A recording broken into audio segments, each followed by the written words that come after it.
সম্মানিত দর্শক শ্রোতা, হৃদয়ে বসবাস চ্যানেলের পক্ষ থেকে সবাইকে জানাই শুভেচ্ছা। আজকের ভিডিওতে আমি আপনাদের আমতলী উপজেলায় ধান চাষের একটি নতুন প্রযুক্তি দেখাবো, যে প্রযুক্তির নাম সমলয় প্রযুক্তি।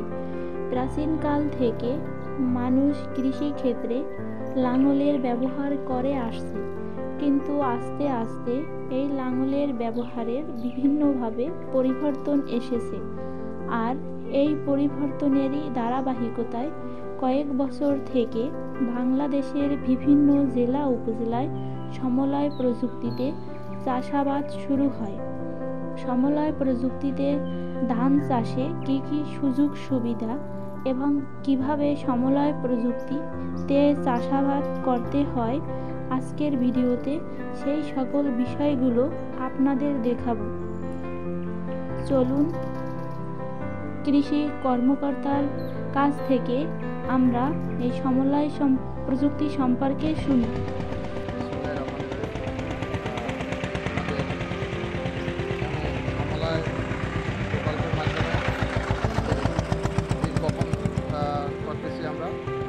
আমরা ক্রিয়েটিভ বীজ করছি এবং এই বীজটি আমরা এখন রোপণ করতেছি। রাইস ট্রান্সপ্লান্টার দিয়ে আমরা বীজটা রোপণ করতেছি এবং আমাদের এই প্রজেক্টের অধীনে 50 একর জমি এবং 50 একর জমি আমরা এই রাইস ট্রান্সপ্লান্টার দিয়ে রোপণ করব। এখানে আমাদের কৃষি সম্প্রসারণ অধিদপ্তরের মাধ্যমে আমরা তাদের বীজ, সার,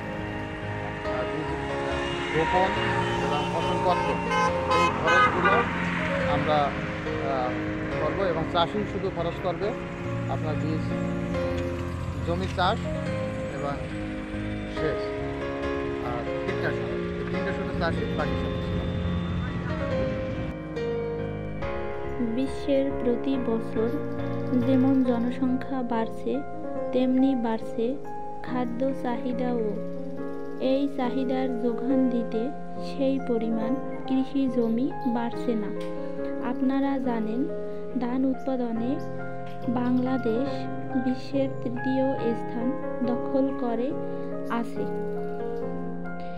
এই ধান উৎপাদন করার ক্ষেত্রে আধুনিক প্রযুক্তির সকল উপাদান ব্যবহার করে সমলয় প্রযুক্তিতে ধান চাষাবাদ করা হয়েছে। আসসালামু আলাইকুম, আমি মোহাম্মদ ফিরোজ খান, গোলখালী, গলাচিপা, পটুয়াখালী।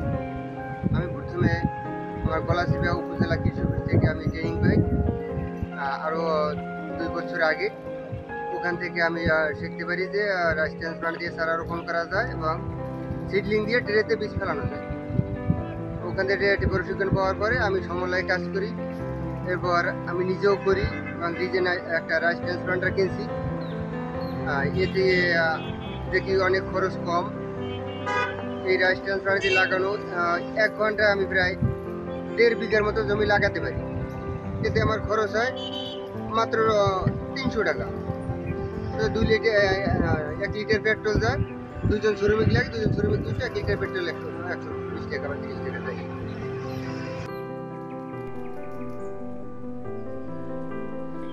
এই প্রক্রিয়ার মাধ্যমে ধান বপন থেকে রোপণ ও কাটা পর্যন্ত সম্পূর্ণ প্রক্রিয়াটি যান্ত্রিকরণের মাধ্যমে করা হয়। আসসালামু আলাইকুম, আমার নাম মোহাম্মদ হানিফ হাওলাদার, আর আমাদের বাড়ি কাশ্মীর।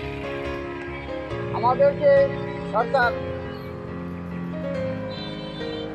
30 একর জমির সমস্ত খরচা বহন করতেছে। সরকার আমাকে বীজ দিয়েছে, রোপণ করা মেশিন দিয়েছে, তারপর সার দিয়েছে, এই ধান কাটতে দেবে, মারাই করে দেবে। আমরা এই সুযোগ সুবিধায় আমরা যদি আশা করি আল্লাহ নাম যে আমরা ভালো লাভবান থাকবো। আজ এ পর্যন্ত।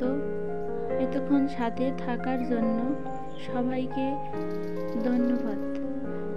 আবার দেখা হবে নতুন কোনো ভিডিওতে।